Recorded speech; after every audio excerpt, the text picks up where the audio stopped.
Look, just for the record, one more time, I love my brother. I love my dad. I actually love my mother as well. Hope that's okay. And I admire their service to the nation and the difficult decisions that they had to make.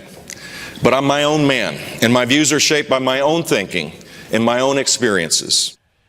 We're just 21 months out from the next presidential election, and Jeb Bush, his speech in Chicago, really offered very few surprises. The former Florida governor fired shots at the Obama administration on everything from ISIS to Cuba, and desperately trying to separate his foreign policy ideas from his brother's rather polarizing legacy. But one thing still remains very clear. Jeb wants to step out from behind the Bush dynasty and prove that, as he said, he's his own man. That could be his only chance to have a true shot at the White House in 2016. Newsmax TV's John Bachman is here to add a little bit more to the story. John? Well, Ed, we know that Jeb's speech in Chicago is probably going to impact the polls in some way, shape, or form. What specifically that's going to be, we don't know. But the most recent New Hampshire Republican presidential primary poll, Bush was leading there, 3 points over Scott Walker, a guy who's been talked about as a frontrunner as well. He was just 1 point behind former Arkansas Governor Mike Huckabee in a recent Iowa Republican presidential caucus poll there. And as we learned from the Chicago speech, Jeb Bush wants everyone to know that he is his own man, as he said. He also did that by acknowledging some mistakes were made in an era when his brother was president.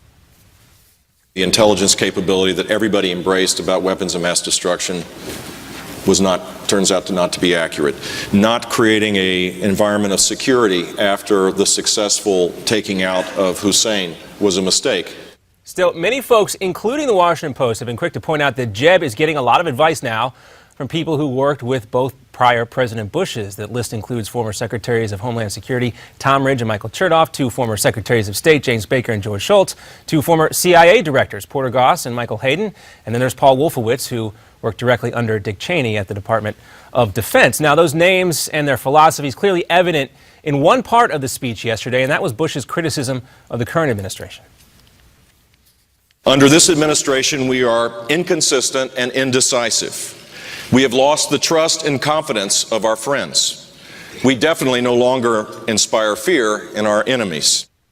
Now, another interesting aspect of the speech is that unlike other governors who have run for the White House in the past, Jeb seems to have a little better handle on foreign policy, even more than his brother did. But that's what happens when you grow up around the likes of James Baker. And this could be an area where Jeb can create some distance between himself and those other governors, Walker and Christie, gearing up for 2016. To that end, Jeb told the crowd in Chicago that he'd recommend an ISIS strategy using phrases like, we need to take them out, and to tighten the noose around their necks, while also lighting just how serious the situation is. We see the rise of non-state terror organizations like ISIS, Boko Haram, Al-Qaeda still growing in certain parts of the world. We see the breakdown of states like Iraq and Syria, the rise of tribalism and warfare of unspeakable brutality. Now, you mentioned those governors and their difficulty with foreign policy. Just think about Mitt Romney the last time around. He seemed to struggle with that a bit. But Bush's best trump card may very well be his actual record as a conservative governor. Let's not forget that he left office in 2007 when the economy in this country and Florida was still booming.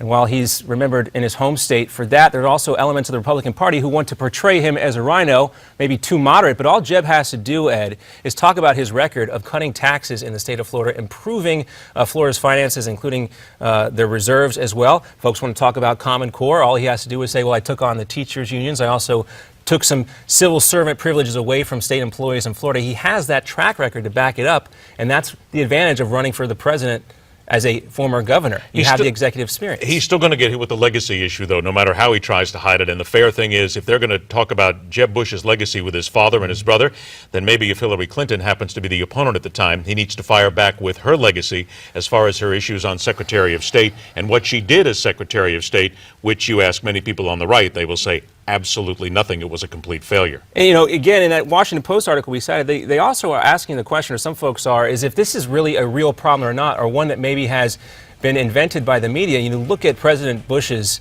approval ratings or disapproval ratings since he left office. They're on the rebound.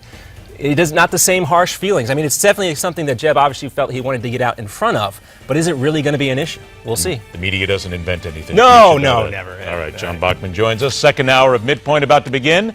We're right back where we question everything on Newsmax.